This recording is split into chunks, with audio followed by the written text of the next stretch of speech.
සද්ධර්ම සාගරය අමා සදහම් සයුරේ සිහිල්දියෙන් සුවපත් වන්නට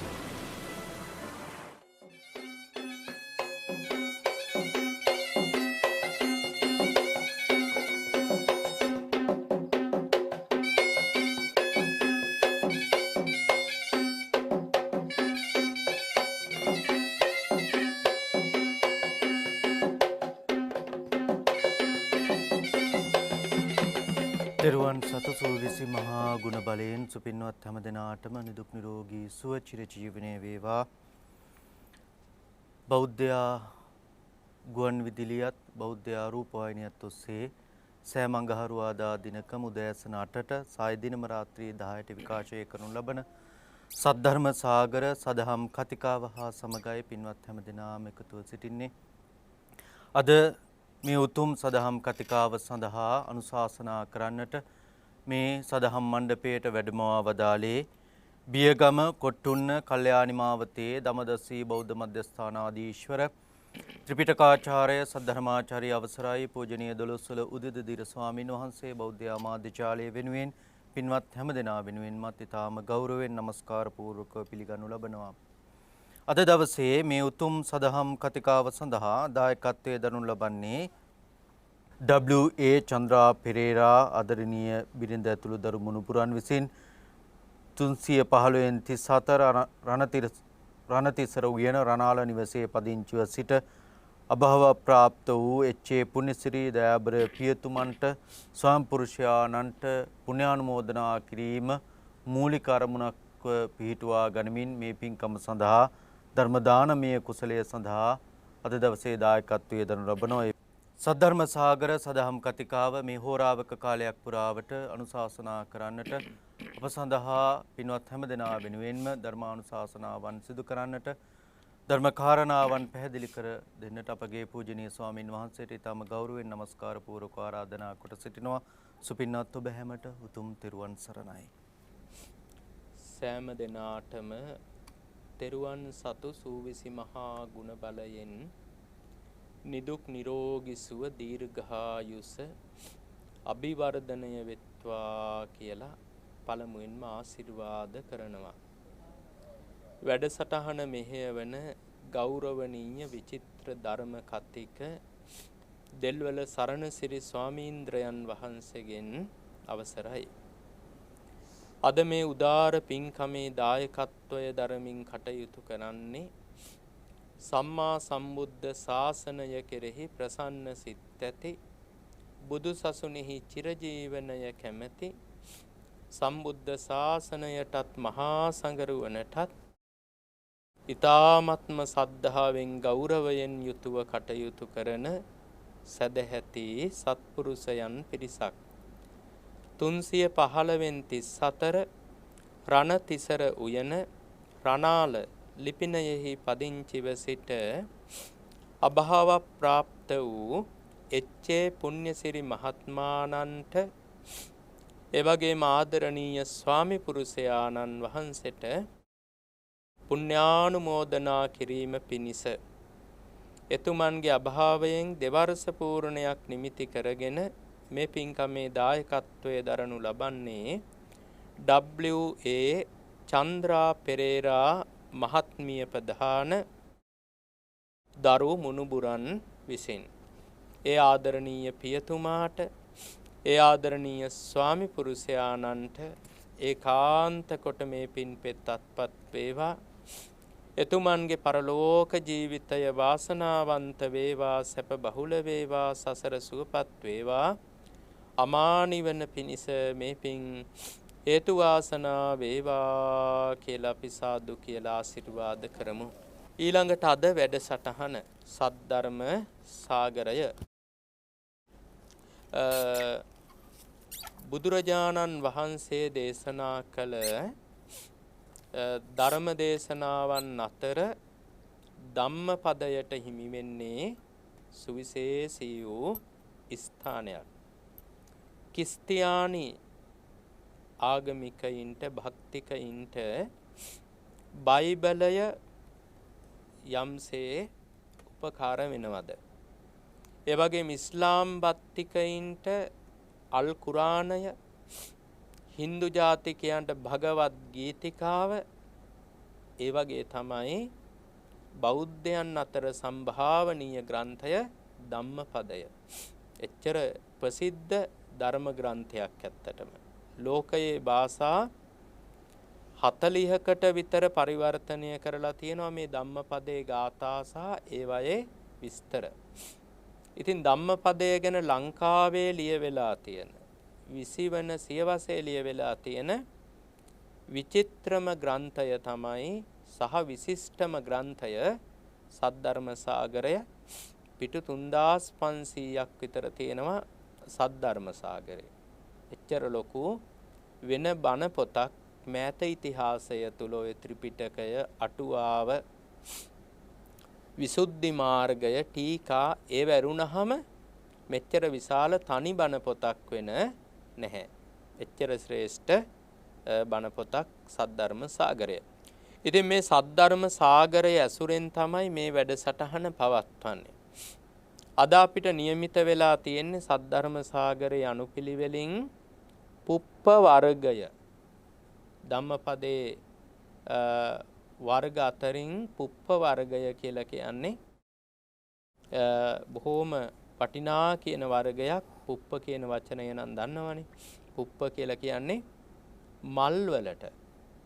මේකේ තියෙන ගොඩාක් ගාථා ඒ මල් හදන එක පිළිබඳ, මල් වට්ටි පිළිබඳ, මල් මාලාවන් පිළිබඳ උදාහරණ වලින්, උපමා වලින් යුක්තයි. ඒ නිසා තමයි මේ වර්ගයට පුප්ප වර්ගය කියලා කියන්නේ. ඉතින් බුදුරජාණන් වහන්සේ දේශනා කළ ඒ පුප්ප වර්ගයේ සඳහන් වෙන පළවෙනි ගාථාවට සහ ඒ කතාවට අපේ අවධානය යොමු කරමු. දවසක් ලෞතුරා බුදුරජාණන් වහන්සේ 500ක් භික්ෂූන් වහන්සේලා පිරිවරාගෙන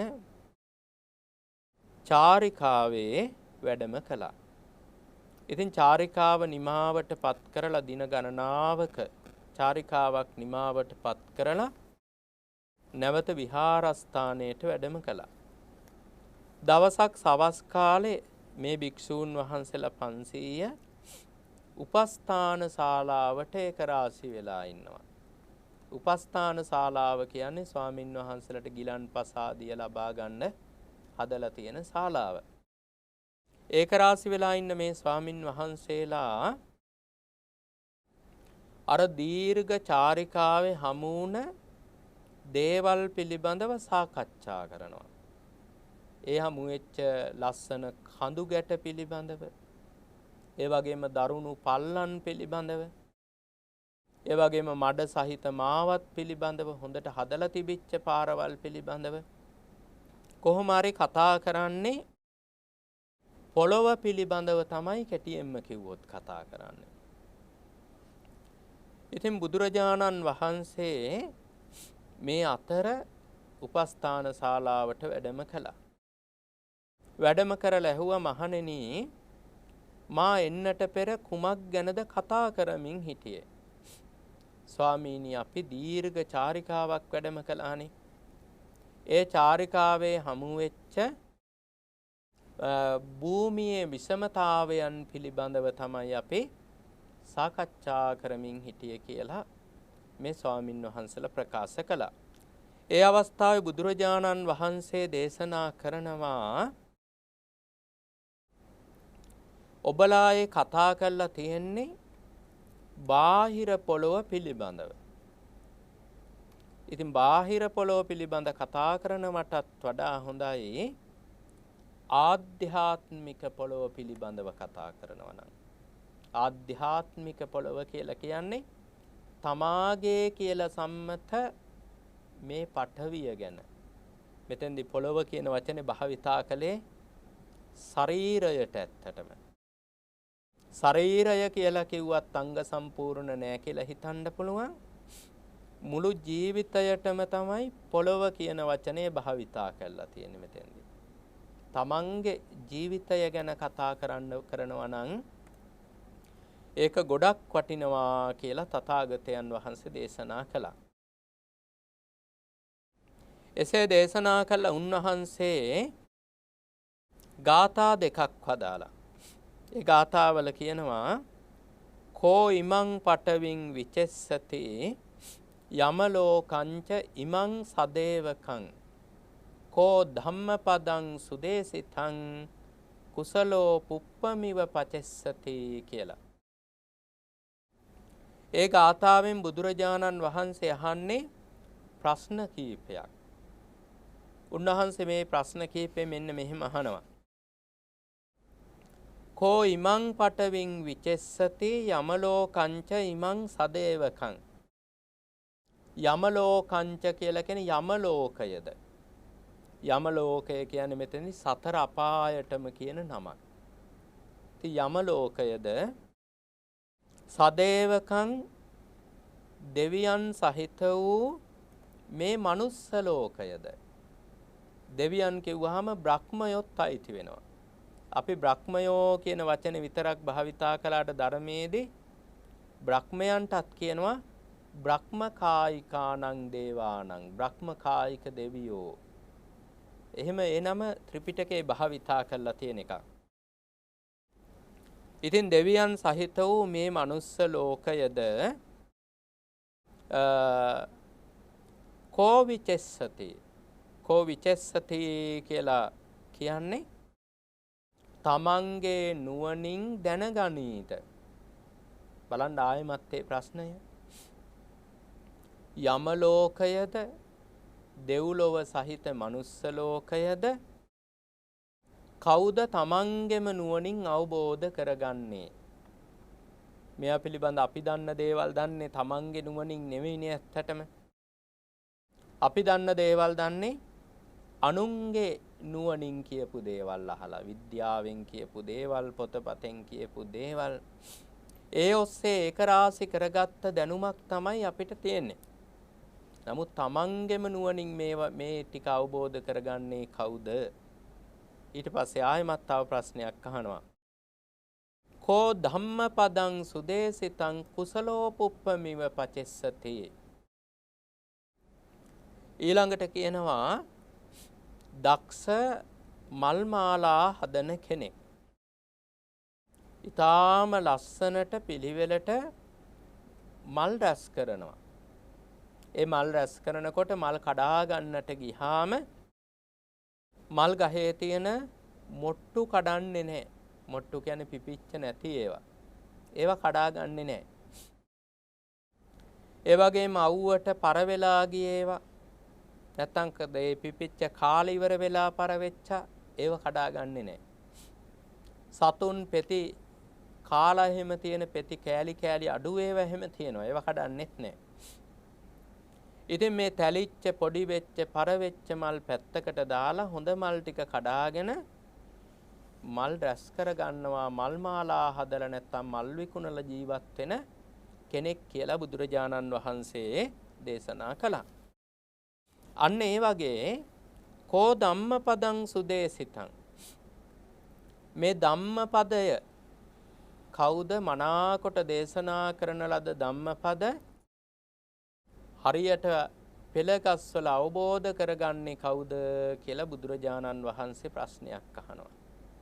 බලන්න මල් විකුණන කෙනෙක් තැලිච්ච මල්, පොඩි වෙච්ච මල්, කැඩිච්ච මල්, මොට්ටු මේ වතහැරලා පිළිවෙලකට මල් ටිකක් කඩාගෙන රැස් කරනවා වගේ දහම් පද ටික පිළිවෙලකට පෙළගස්වාලා අවබෝධ කරගන්නේ කවුද කියලායි අහන්නේ බුදුරජාණන් වහන්සේ.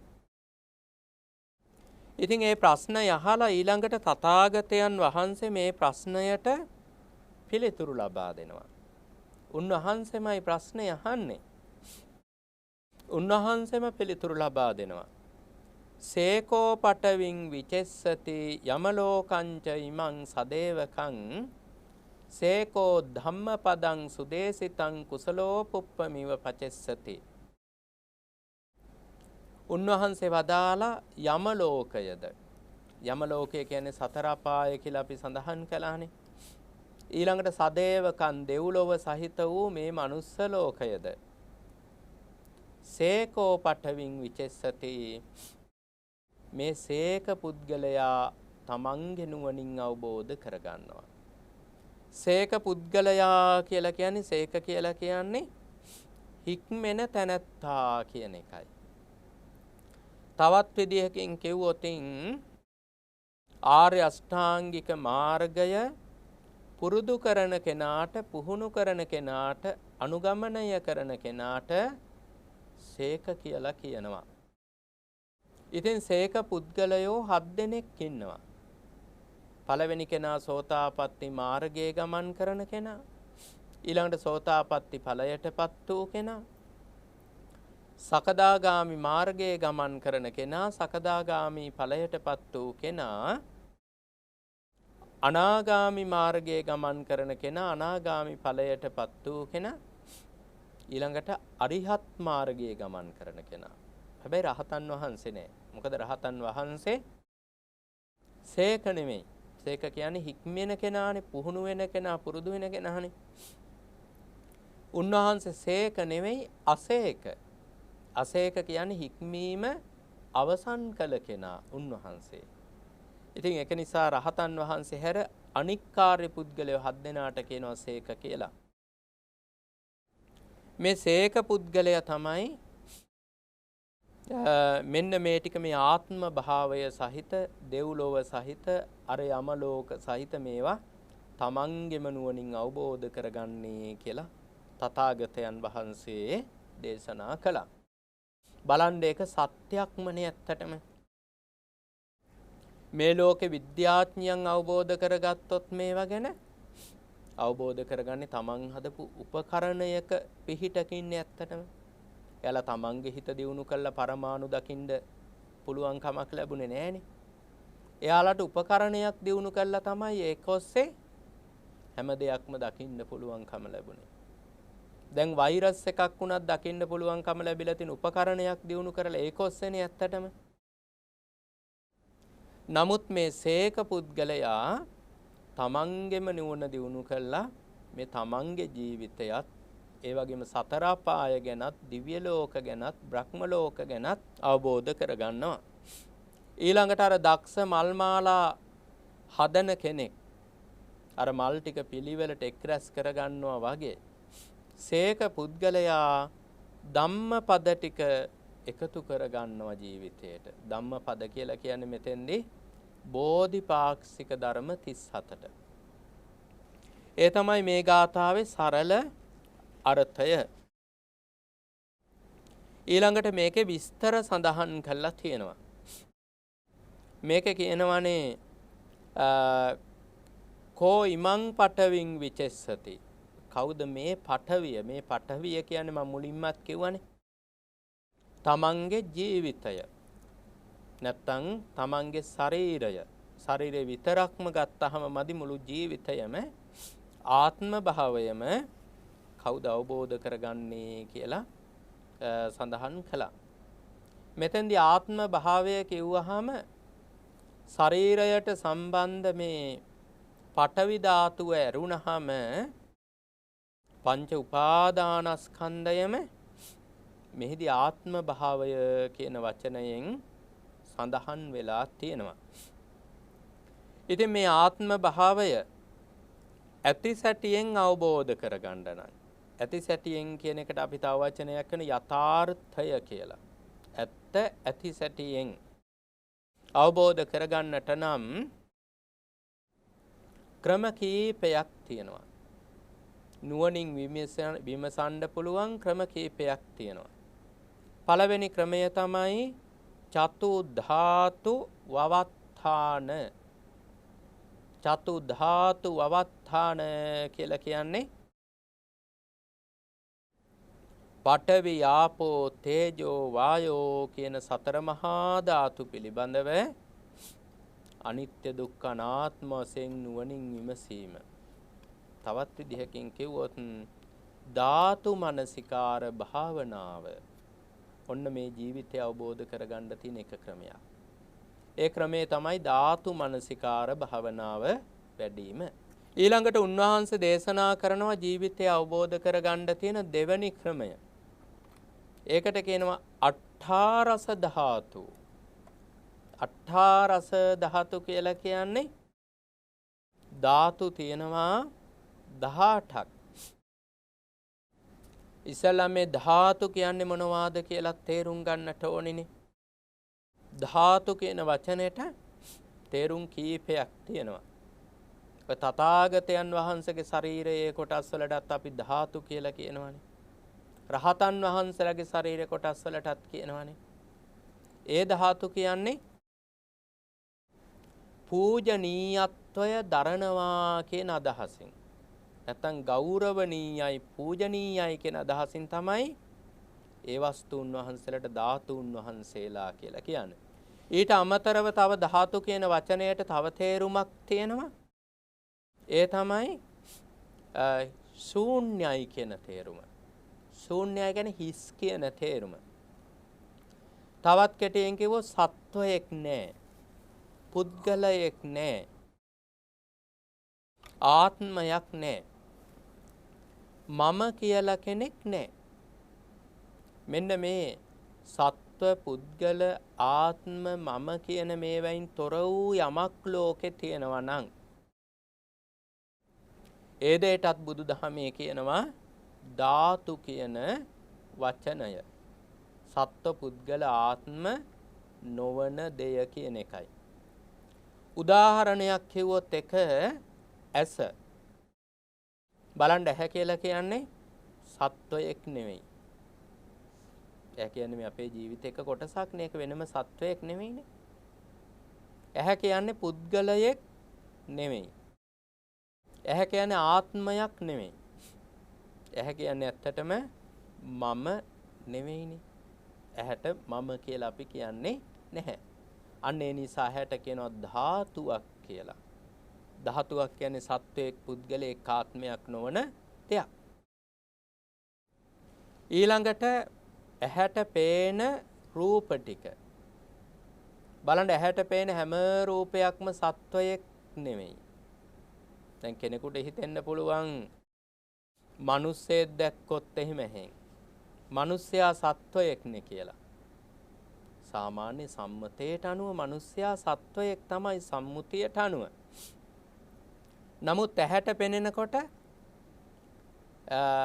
හරියටම පරමාර්ථ වශයෙන් බැලුවොතින් එහෙම අපේ ඇහැට පෙනෙන්නේ එක දෙයක්නේ රූපේ තියෙන.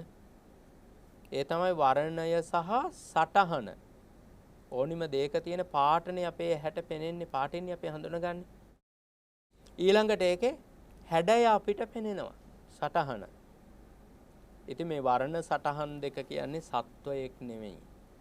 වර්ණ සටහන් දෙක කියන්නේ නැත්නම් වර්ණ රූපය කියලාත් වර්ණයට අපි කියනවා. වර්ණ රූපය කියන්නේ පුද්ගලයෙක් නෙමෙයි. වර්ණ රූපය කියන්නේ ආත්මයක් නෙමෙයි. වර්ණ රූපය කියන්නේ මම නෙමෙයි. ඒක නිසා ඇහැට පේන හැම දෙයක්ම ධාතු කියලා හඳුන්වනවා. ඊළඟට ඇසට රූපයක් පේනවත් එක්කම මේ රූපයක් කියලා අපිට දැනීමක් ඇති වෙනවා. මේ මිනිස්සෙක්, මේ ස්ත්‍රියක්, මේ හරකෙක්, මේ කාක්කෙක්, මේ කොස් ගසක්, මේ දෙල් ගසක්. එහෙම අපිට දැනීමක් ඇති වෙනවා. ඒ දැනීමට අපි කියනවා විඥාණය කියලා. නැත්තම් සිතක් පහළ වීම ඒ සිද්ධ වෙන්නේ විඥාණය කියලා හඳුන්වනවා. ඒ සිත හටගන්නේ අර ඇසයි රූපයයි නිසා.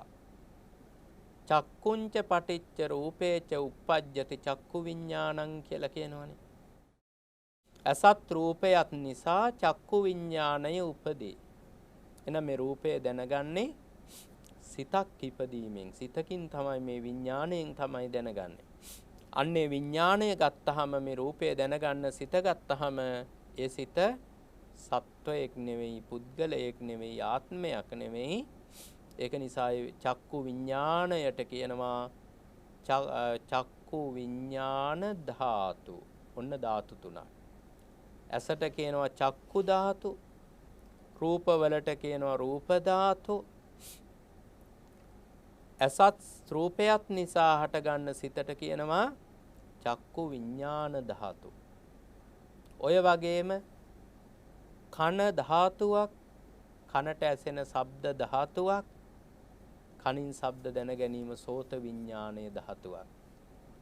ඊළඟට නාසය ධාතුවක්, ගන්ධය ගඳ සුවඳ ධාතුවක්, ඊළඟට ගඳ සුවඳ දැනගන්න සිත ගාහන විඥානය ධාතුවක්. දිව ධාතුවක්, දිවට දැනෙන රස ධාතුවක්, රස දැනගන්න සිත ජීවහා විඥානය ධාතුවක්. ඊළඟට ශරීරය ධාතුවකේ, කයට දැනෙන පහස ධාතුවකේ, කාය විඥානයද ධාතුවකේ, මනස ධාතුවකේ, මනසට එන සිතුවිලි ධාතුවකේ, මනෝ විඥානයද ධාතුවකේ. දැන් බලන්න ඇස කන නාසය දිව ශරීරය මනස කියන 6 තුනට හැම එකක්ම තුනට බෙදුණා. නැත්තම් තුනෙන් වැඩි වුණා. එතකොට තියෙනවා 3 වරක් 6 කීයද? 18යි. ඒ 18ට අපි කියනවා අට්ඨාරස ධාතු කියලා කියනවා. අට්ඨාරස ධාතු කියලා අපි ඒ 18ට කියනවා. ඉතින් මේ 18 එකක් ගානේ නුවණින් විමසීමක් කළා නම් එහෙම අනිත්‍ය දුක්ඛ අනාත්ම වශයෙන් අන්න යාට පුළුවන් වෙනවා මේ ආත්ම භාවය කුමක්ද කියලා අවබෝධ කරගන්න කියලා බුදුරජාණන් වහන්සේ මේ දේශනා කරන්නේ. අපිට ආත්ම භාවය අපේ ජීවිතය ගැන පූර්ණ අවබෝධයක් ලබා ගන්න පුළුවන් මේ ධාතු 18 අනිත්‍ය දුක්ඛ අනාත්ම වශයෙන් නුවණින් විමසීමෙන් කියලා සර්වඥයන් වහන්සේ වදාහලා. ඊටාම වටින දේශනාවක් ඇත්තටම. ඊළඟට ද්වාදස ආයතන වශයෙන් විමසලා පුළුවනි මේක පිළිබඳ දැනගන්න. ද්වාදස ආයතන කියලා කියන්නේ ආයතන 12ක්. ආයතන කියලා කිව්වහම ආයතන 12ක් තියෙනවා මේ ශරීරය තුල. එකක් තමයි පළවෙනි 6 තමයි ඇස, කන, නාසය, දිව, ශරීරය, මනස. මොකද මේවෙන් තමයි සංසාර පැවැත්මක් හදන්නේ. සසර පැවැත්මක් නිර්මාණය කරන්නේ. ඒ නිසා මේවා ආයතන කියලා හඳුන්වනවා. ඉතින් මෙන්න මේ ආයතන 6 ඇස, කන, නාසය, දිව, ශරීරය, මනස. ඊළඟට මේවට සම්බන්ධ වෙනවා බාහිරින් ආයතන 6ක්. ඇසට සම්බන්ධ වෙනවා රූප, කනට සම්බන්ධ වෙනවා ශබ්ද, නාසයට ගඳ සුවඳ, දිවට රසය, මනසට සිතුවිලි. අන්නේ 6ත් එකතු වෙනවා. රූප, ශබ්ද, ගන්ධ, රස, ස්පර්ශ, සිතුවිලි.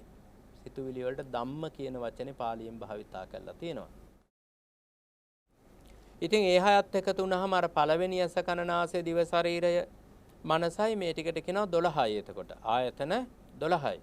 ඉතින් මෙන්න මේ ආයතන 12 අනිත්‍ය දුක්ඛ අනාත්ම වශයෙන් නුවණින් විමසීමක් කළොතින් එයාට අවබෝධ වෙනවා තමන්ගේ පඨවිය කුමක්ද කියලා. පඨවිය කිව්වේ මේ ජීවිතය කුමක්ද කියලා. මේ ආත්ම භාවය කුමක්ද, මේකේ යථාර්ථය කුමක්ද කියලා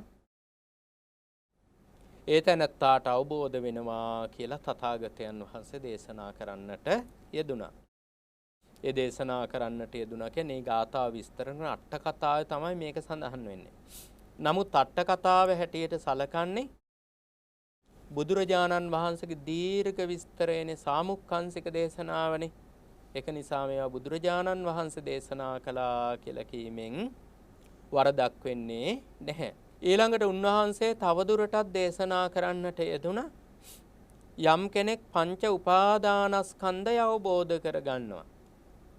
ඒ කියන්නේ රූප, වේදනා, සංඥා, සංකාර, විඥාන. මේ ටික අනිත්‍ය දුක්ඛ අනාත්ම වශයෙන් අවබෝධ කරගත්තා නම් එපමණකින්මත් ඒතනත්තා මේ තමන්ගේ ආත්ම භාවය, මේ පඨවිය, මේ ජීවිතය අවබෝධ කරගත්ත කෙනෙක් වෙනවා කියලා දේශනා කරන්නට යෙදුනා. දැන් ඊළඟට මේ ග්‍රන්ථයේ බොහෝම ලස්සනට විස්තර කරන මුලින්ම කියපු මාතෘකාව. මුලින්ම කිව්ව මාතෘකාව චතු ධාතු වවත්තාන. චතු ධාතු වවත්තාන කියලා කියන්නේ ධාතු මනසිකාර භාවනාව. ඉතින් ධාතු මනසිකාර ඉස්සෙල්ලාම තියෙන්නේ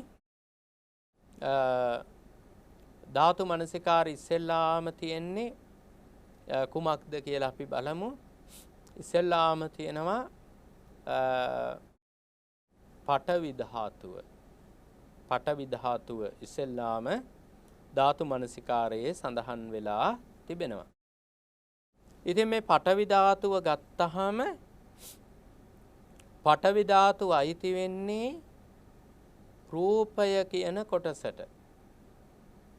රූපය කියන්නේ පඨවි ආපෝ තේජෝ වායෝ කියන මේ හතරටම කියන පොදු නමක්නේ.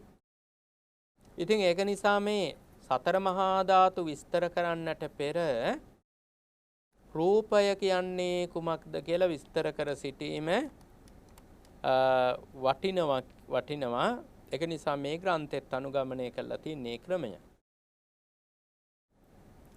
සාමාන්‍යයෙන් අපි රූපය කියලා කියන අපේ මේ ශරීරයට තමයි රූපය කියලා කියන්නේ. කෙටියෙන් කිව්වොත් එහෙම මේ අපේ ශරීරය කියන්නේ මොකක්ද කියලා දන්නවනේ. කෙස් ගොඩක්, ලෝම කූප ගොඩක්, නියපොතු ගොඩක්, දත් ගොඩක්, සම ගොඩක්, මස් ගොඩක්, නහර ගොඩක්, කැට ගොඩක්, කැට මිදුළු ගොඩක්, වකුගඩුවක්, ඒ වගේම හදවතක්, කක්මාවක්, මෙන්න මේ වගේ කොටස් ගොඩක එකතුවක් මේ ශරීරය කියලා කියන්නේ. ඉතින් මේ ශරීරයට තව නමක් කියනවා රූපය කියලා. රූපය කියන නම දාලා තියෙන්නේ නිකම්ම නෙමෙයි. රූපය කියලා දාලා තියෙන්නේ මේ ශරීරයේ තිබෙන ලක්ෂණ යනුව. ඒ ලක්ෂණය තමයි බුදුදහම එක බොහෝම ලස්සනට විස්තර කරලා තියෙනවා. රුප්පන ලක්ඛණං රූපං කියලා. රුප්පන ලක්ඛණං රූපං කියලා කියන්නේ නැසීම ලකුණු කොට ඇති නිසා තමයි රූපය කියලා කියන්නේ.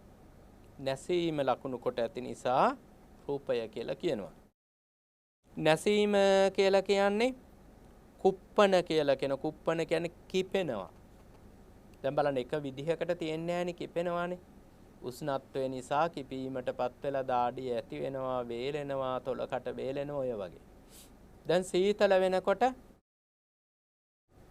සෙම් කෝප වීම ආදී වාත කෝප වීම ආදී වෙලා කිපීමටපත් වෙනවා. අන්න කුප්පන. ඊළඟට ගට්ඨන. ගට්ඨන කියලා කියන්නේ මේ රූපේ නිතරම ගැටෙනවා. ගැටෙනවා කියන්නේ හැම කෙනෙක් එක්කම සමගියෙන් ඉන්න කෙනෙක් වගේ නෙමෙයි. පුංචි දෙයටත් සමහර අයත් එක්ක සමහර අය කියලා කිව්වට ඒවා සජීවී අයව නෙමෙයි. සමහර දේවල් එක්ක මේ රූපේ නිතරම ගැටීමටපත් වෙනවා. බලන්න සමහර ටව්වත් එක්ක ගැටෙනවා රූපය. ඒතකොට රූපේ වෙනස් වෙනව එක්ක ගැටුනහම. වැස්සත් එක්ක ගැටෙනවා. වැස්සට තෙමුණා මෙහෙම මිරිස්සාව හැදෙනවා, උගුර කසණ්ඩ ගන්නවා, කැස්ස හැදෙනවා, උණ හැදෙනවා, අන්න ගැටීමකටපත් වෙනවා. සමහර වෙලාවට වතුර ටිකත් එක්ක පවා ගැටෙනවනේ. වතුරෙන් පවා සනීප වෙන්නට පුළුවන්කම තියෙනවා. අන්නෙම ගට්ඨන ලක්ෂණය තියෙනවා. ඊළඟට පීලන ලක්ෂණය තියෙන නිසා රූපය කියලා කියනවා. පීලන කියලා කියන්නේ මොකද්ද? පෙලීමටපත් කරනවා, පීඩාවටපත් කරනවා. ඇත්තට මේ රූපය නිසා පුදුමාකාර පීඩාකාරී ස්වභාවයක්නේ තියෙන්නේ මේ ශරීරය නිසා. ඊළඟට බිජ්ජන ලක්ෂණය බිජ්ජන කියලා කිව්වේ බිඳෙන ලක්ෂණයෙන් යුක්ත නිසා රූපය කියලා කියනවා. කෙටියෙන් කිව්වොත් මේ වචන ඔක්කොගෙම තේරුම වෙනස් වෙනවා. ස්ථීර නෑ. එක විදිහකට පවතින්නේ නෑ. විකාර ලක්ෂණයන්ටපත් වෙනවා. මෙන්න මේ තේරුම් තමයි මේ වචන ඔක්කොගෙම තියෙන්නේ. බුදුරජාණන් වහන්සේ සූත්‍ර දේශනාවක මෙන්න මේ විදිහට ප්‍රශ්නයක් අහනවා. කිංච භික්ඛවේ රූපං වදත. මහණෙනි රූපය කියලා කියන්නේ කුමක්ද? රුප්පතීතිකෝ භික්ඛවේ රූපං රූපන්ති උච්චති. මහණෙනි මේ වෙනස් වෙන නිසා රූපය කියලා කියනවා කියලා දේශනා කළා. ඊළඟට උන්වහන්සේ ප්‍රශ්නයක් අහනවා කුමකින් වෙනස් වේද කියලා. ඊළඟට උන්වහන්සේම පිළිතුරු දෙනවා මෙන්න මේවෙන් තමයි වෙනස් වෙන්නේ. සීතේන පිරුප්පති සීතල නිසා වෙනස් වෙනවා. උන්හේන පිරුප්පති උෂ්ණත්වය නිසා වෙනස් වෙනවා. jigacchāya පිරුප්පති බඩගින්න එනකොට වෙනස් වෙනවා. කුසගින්න නිසා වෙනස් වෙනවා. පිපාසාය පිරුප්පති පිපාසය නිසා වෙනස් වෙනවා. දංශ කියන්නේ දැහැලේ බොන මැස්සන්ගේ ස්පර්ශයෙන් වෙනස් වෙනවා. මකස මදුරුවන් දෂ්ට කිරීමෙන් වෙනස් වෙනවා. වාත කියලා කියන්නේ වාතය නිසා සුළඟ නිසා වෙනස් වෙනවා. ආතප අවුව නිසා නැත්තම් රස්නේ නිසා වෙනස් වෙනවා. සිරින්සප කියන නයි පොළොන් පත්තෑ ගෝනුසු ආදී සර්පයන්ගේ ස්පර්ශ නිසා වෙනස් වෙනවා. අන්න ඒ නිසා තමයි රූපය කියන්නේ කියලා බුදුරජාණන් වහන්සේ දේශනා කළා. ඔන්න ශරීරයට රූපය කියන්න හේතුව. හොඳට මතකේ තියාගන්න. වෙනස් වෙන නිසා තමයි රූපය කියලා කියන්නේ. ඊළඟට එකක් ගාන විස්තර කරනවා. සීතලෙන් වෙන වෙනස් වීම කෙබඳුද? සීතලෙන් වෙන වෙනස් වීම ඊටාම ප්‍රකටවම ප්‍රබල විදිහටම දකින්න තියෙන්නේ ලෝකාන්තරික කියන නිරයේදී. සීතලෙන් වෙන වෙනස් වීම ප්‍රකට විදිහටම දකින්න තියෙන්නේ ලෝකාන්තරික කියන නරකයේදී තමයි දකින්නට තියෙන්නේ. සක්වලවල් 3ක් අතර එක ලෝකාන්තරික කියන නිරයක් පිහිටලා තියෙනවා. ඒ ලෝකාන්තරික නිරය 8000ක් ඒ උසින් 8000ක් යොදුන් තියෙනවා. යොදුනක් කියලා කියන්නේ සතපුම් 16ක්. ඉතින් යොදුන් 8000ක් උසින් යුක්තයි මේ ලෝකාන්තරික නිරය. ඊළඟට ලෝකාන්තරික නිරයට පොළොවක් නැහැ. ඒකට පොළොවක් පිහිටා නැහැ. බැලූ බැල්මට පොළොවක් පෙනෙන්නට නැහැ. ඒ වගේම ලෝකාන්තරික නිරයට උඩින් චන්ද්‍රයා සූර්යා දිස් වෙන්නේ නැහැ. දැන් අපේ මේ පෘථිවියට උඩින් නම් අපිට චන්ද්‍රයා දිස් වෙනවා සූර්යා දිස් වෙනවානේ. චන්ද්‍ර මණ්ඩලය සූර්ය මණ්ඩලය නැත්තම් හිරු සඳු. මේ ලෝකාන්තරික නිරයට හිරු සඳු නැහැ. කිසිම ආලෝකයක් ඒ නිසා නැහැ.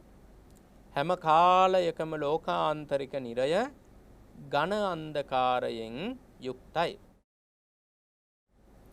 ඒ වගේම එහි උපදින සත්වයන්ට ගව් 3ක තරම් විශාල ශරීරයක් තියෙනවා.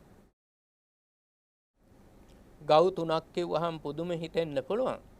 මොකද අපේ ඇස් දෙකෙන් අපි දැකලා තියෙන්නේ මිනිස්සුයි තිරිසන් සත්තුයි විතරයිනේ. මිනිස්සු තිරිසන් සත්තු මහ විශාල ශරීර තියෙන අය නෙමෙයි. නමුත් දෙවිවරු විශාල ශරීර තියෙන අය. බ්‍රහ්මයන් විශාල ශරීර තියෙන අය. පෙරේතයනුත් ගොඩක් අය විශාල ශරීර තියෙනවා. ඒ වගේම නිරයේ ඉන්න සත්වයන්ටත් එහෙමයි. ලෝකාන්තරික නිරයේ ඉපදෙන සත්වයන්ගේ ශරීරය ගව් 3ක් කුසයි. ගව්වක් කියන්නේ සතපුම් 4ක්. ඉතින් ගව් 3ක් කුස විශාල ශරීරයක් ඒ අයට තියෙනවා. ඒ අය වවුලන් වගේ නියපොතු වලින් එල්ලිලා ඔළුව පහලට හිටින විදිහට ඇස් පහලට හිටින විදිහට තමයි ජීවත් වෙන්නේ.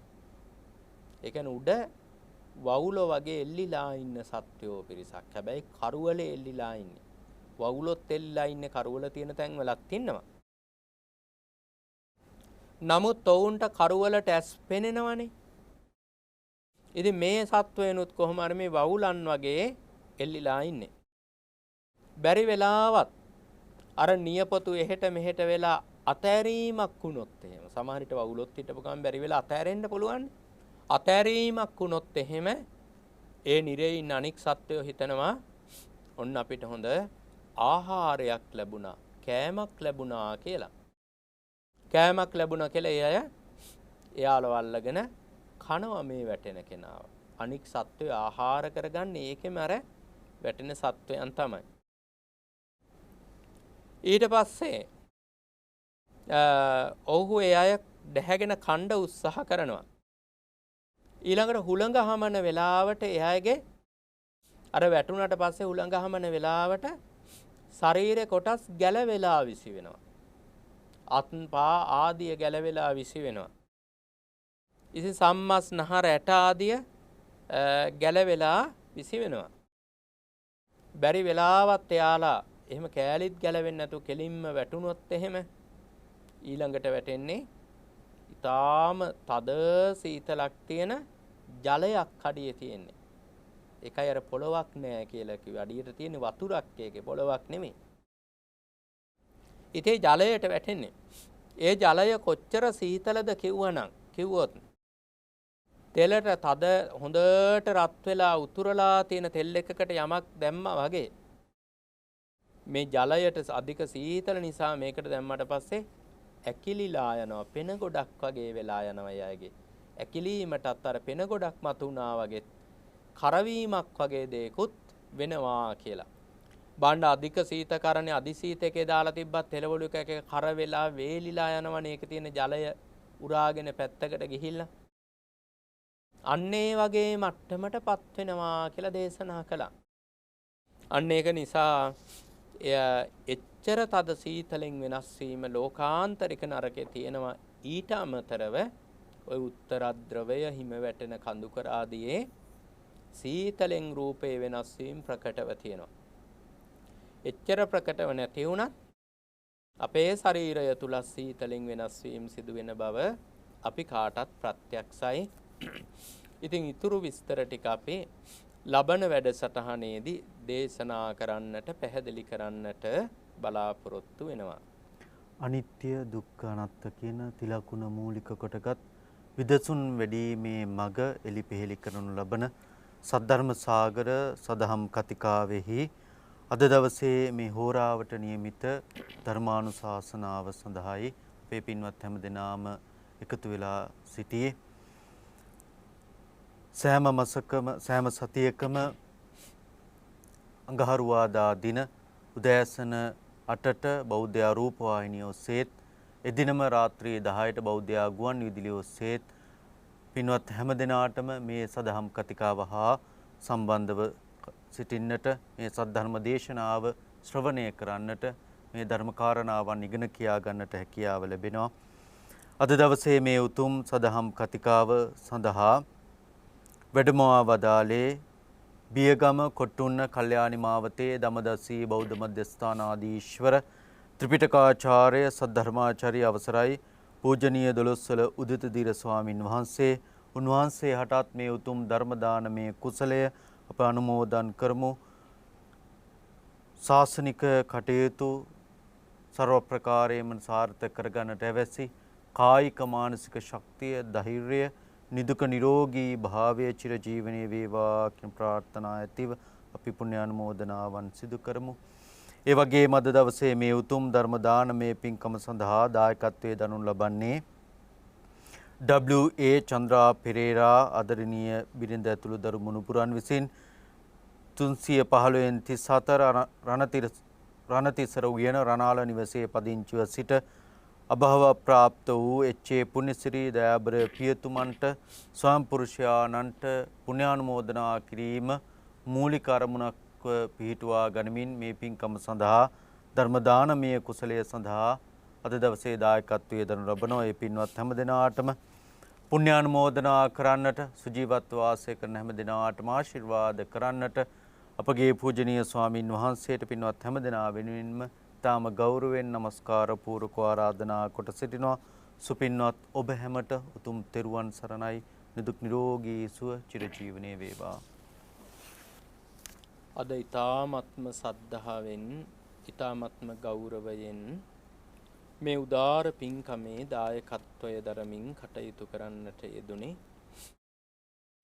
අංක 315න් 34 රණ තිසර උයන රණාල ලිපිනයෙහි පදිංචිව සිට අභව ප්‍රාප්ත වූ එච්චේ පුණ්‍යසිරි මහත්මානන්ට පුණ්‍යානුමෝදනා කිරීම පිණිස එතුමන්ගේ අභාවයෙන් දෙවර්ෂ පූර්ණ වීම නිමිති කරගෙන එම භාර්යාව W.A.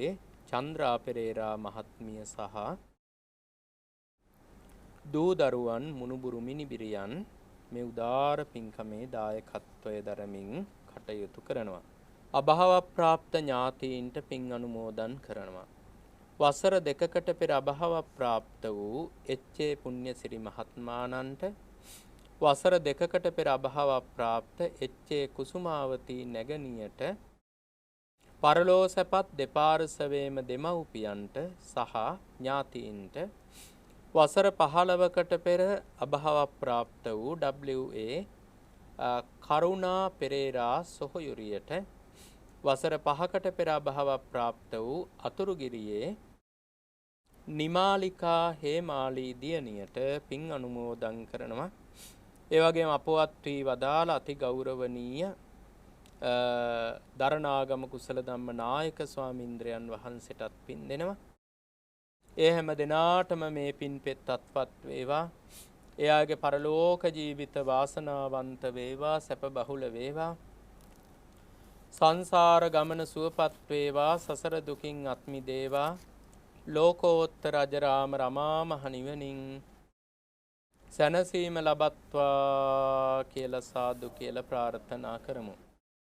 ඒ වගේම සෙත් පැතීම් නලින් ප්‍රසන්න බුද්ධික නිරෝසන් කියන පුතුන් දෙදෙනාටත් අධ්‍යාපනය ලබමින් සිටින රවිඳු මනුක දසුල දෙසඳු ලක්මාලී පතිරණ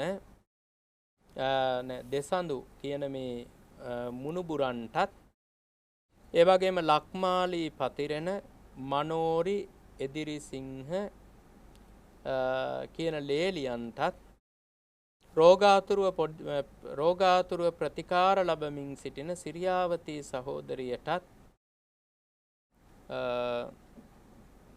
රාහුලපාර අංගොඩ පදිංචි දයානන්ද විජේතුංග මහත්මානන්ටත් ධර්ම ශ්‍රවණය සඳහා මේ අවස්ථාවට සැපැමිණි මේ කල්යාණ මිත්‍රයන් හැම දෙනාටමත් දේශකයාණන් වහන්සේලාටත් බෞද්ධ මාධ්‍ය ජාලයේ අධ්‍යක්ෂක අති ගෞරවනීය බොරලන්දේ වජිරඥාන නායක ස්වාමීන්ද්‍රයන් වහන්සේටත් කාර්ය මණ්ඩලයටත් ලංකාවාසී ලෝකවාසී සැමටත් ආශිර්වාද කරනවා සෙත් පතනවා.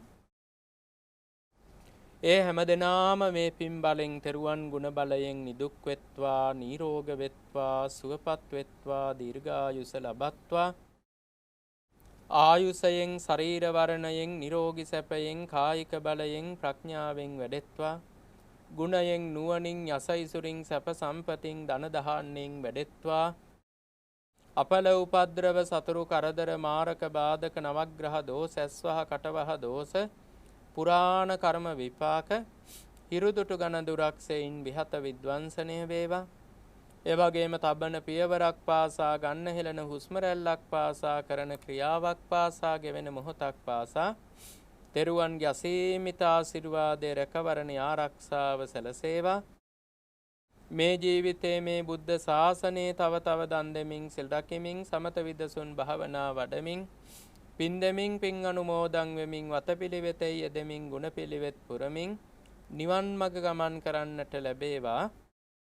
ඊ타මත් ඉක්මන් ජීවිතයකදී අනන්ත බුදු පසේ බුදු අග්‍රශ්‍රාවක මහ ශ්‍රාවක මහ රහතන් වහන්සේලා නිමී සනසේ පැමිණ වදාළ සාන්ත ප්‍රණීත ලෝකෝත්තර අජරාම රමා නිර්වාණ ධාතුව සුවසේ අවබෝධ කර ගැනීමට මේ කුසල් උපකාර වෙත්වා කියලා සාදු කියලා ප්‍රාර්ථනා කරමු. ඒ වගේම විරූඪ විරූපාක්ෂ වෛශ්‍රවණ දතරාෂ්ට සක්‍ර දේවේන්ද්‍ර මතු බුදු වෙන මහ බෝධිසත්වයන් වහන්සේ ඇතුළු සදෙව් ලෝකවාසී සියලු දෙවියන්ටත් ඒ වගේම ආර්ය සුමන සමන් දෙවියන්ට, ශාසන භාරධාරී විෂ්ණු දෙවියන්ට, පළාත් භාර විභීෂණ දෙවියන්ට, රුහුණට අධිපති කතරගම දෙවියන්ට, වන්නි හත්පත්තුවට අධිපති අයනායක දෙවියන්, අලුත් නුවර දැඩිමුණ්ඩ දෙවියන්, ගම්බාර දෙවියන්ටත්, අපේ ජීවිත ආරක්ෂා කරන දෙවියන් ප්‍රධාන සියලු දෙවි දේවතාවන්ටත් මේ පින්පෙත් අත්පත් වේවා. දෙවියෝ දජරාම රමා නිවනින් සැනසීම ලබත්වා. ආකාසට්ටා ච බුම්මට්ටා දේවා නාග මහිද්దికා පුඤ්ඤන්තං අනුමෝදිත්වා චිරන් රක්칸තු ලෝක සාසනං චිරං රක්칸තු දේශනං චිරං රක්칸තු මං පරන්ති. ඉදං වෝ ඥාතිනං හෝතු සුඛිතා හොන්තු ඥාතයෝ. ඉදං වෝ ඥාතිනං හෝතු සුඛිතා හොන්තු ඥාතයෝ. ඉදම්මේ පුඤ්ඤ කම්මං ආසවක්ඛයා වහං හෝතු සබ්බ දුක්ඛා පමුඤ්චතු. සද්ධර්ම සාගරය අමා සදහම් සයුරේ සිහිල් දියෙන් සුවපත් වන්නට